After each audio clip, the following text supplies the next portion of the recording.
మళ్ళీ ఈరోజు మీ ముందు ఒక కొత్త రెసిపీ. అందరూ భయపడతారు కాకరకాయ కర్రీ అంటే చాలా చేదు వస్తుంది తినరు అని. కానీ అస్సలు చేదు రాకుండా టేస్టీగా కాకరకాయ ఎలా చేయాలో ఈరోజు నేను మీకు చూపిస్తాను. ఒక 1/2 కేజీ కాకరకాయలు తీసుకోండి. కడిగేసి ఇలా చిన్న చిన్న ముక్కలుగా కోసుకోండి. స్టవ్ మీద ఆయిల్ హీట్ చేసుకోండి. పచ్చిశనగపప్పు వేసుకోండి, కొంచెం ఆవాలు కొన్ని. ఈరోజు నేను మీకు వితౌట్ ఆనియన్ అండ్ గార్లిక్తో చూపిస్తున్నాను కాకరకాయ అనేది ఎలా చేసుకోవాలో. కొంచెం కరివేపాకు, కొన్ని కరివేపాకు వేసుకున్నాం మనం. ఆ తర్వాత కాకరకాయ అనేది వేసుకున్నాం.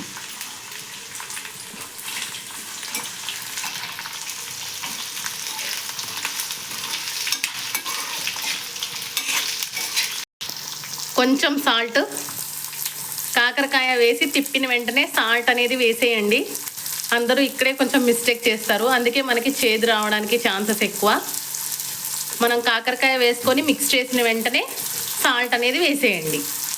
ఆ తర్వాత మూత పెట్టుకోండి కాసేపు. తిప్పిన తర్వాత మనం స్టవ్ని సిమ్లో పెట్టి సాల్ట్ వేసుకున్న తర్వాత కొంచెం కలుపుకొని మూత పెట్టుకోవాలి. ఇలా మూత పెట్టేసుకున్నాం. 5 మినిట్స్ తర్వాత మనం మూత తీసుకొని చూస్తే ఇలా అనేది మగ్గుతుంది కాకరకాయ. మనకి ఆయిల్ పైన కనిపిస్తూ ఉంటుంది. అయితే మనకి కాకరకాయ మగ్గిపోయినట్టు. ఇలా మనకి ఆయిల్ పైకి వస్తే చేదు కూడా పోయినట్టు అనమాట. ఇప్పుడు మళ్ళీ మనం కలుపుకొని, మనం ఆనియన్స్ ఎలాంటి వెల్లుల్లిపాయ అల్లం ఎలాంటి యూజ్ చేయట్లేదు. ఖచ్చితంగా మనకి ఆయిల్ అనేది పైకి రావాలన్నమాట. అప్పుడు దాకా మీరు ఉంచండి. నాట్ ఓన్లీ 5 మినిట్స్, ఎంత టైం పడితే కనుక మీకు అంత టైం ఉంచండి. ఇలా ఆయిల్ అనేది పైకి వస్తేనే మనకి చేదంతా పోయినట్టు. ఆ తర్వాత మనం ఒక 2 టమాటాలని తీసుకొని చిన్న చిన్న ముక్కలుగా కోసుకొని వేసుకుందాం. చాలామంది టమాటా వేసిన వెంటనే కలిపేస్తూ ఉంటారు, కానీ మనం టమాటాని కలపకుండానే చిటికెడు పసుపు,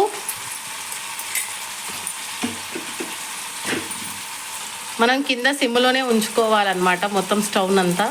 1/2 కేజీ కర్రీకి మనకి ఈ స్పూన్తో 1 టేబుల్ స్పూన్ కారపొడి అనేది సరిపోతుంది. పసుపు కారం వేసుకున్న తర్వాత మిక్స్ చేయకుండానే మనం మూత పెట్టుకోవాలి.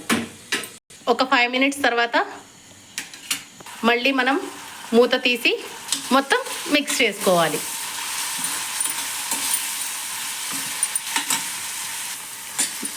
స్మెల్ అయితే అసలు సూపర్గా వస్తుంది.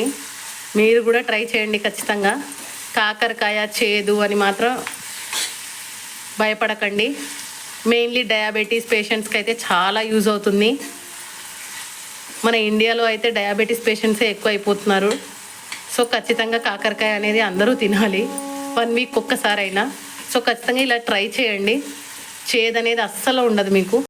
5 మినిట్స్ తర్వాత మళ్ళీ మనం మూత తీసుకొని చూస్తే, చూసారా ఆయిల్ అనేది అంతా పైకి వచ్చేసింది. మనం ఎలాంటి వాటర్ కూడా ఏమి వేసుకోవద్దు, మనకి టమాటాలో ఉన్న వాటరే సరిపోతుంది. ఇలా అయితేనే మనకి చేదు అది ఏం రాకుండా ఉంటుంది. స్టవ్ని మాత్రం సిమ్లోనే ఉంచి చేసుకోండి మొత్తం టమాటా వేసిన తర్వాత. ఇంతే, ఘుమఘుమలాడే కాకరకాయ టమాటా కర్రీ రెడీ అయిపోయింది. చూడ్డానికి కూడా చాలా కలర్ఫుల్గా ఉంది కదా. ఖచ్చితంగా మీరు కూడా అందరూ ట్రై చేసి ఎలా వచ్చిందో కింద కమెంట్ చేయండి.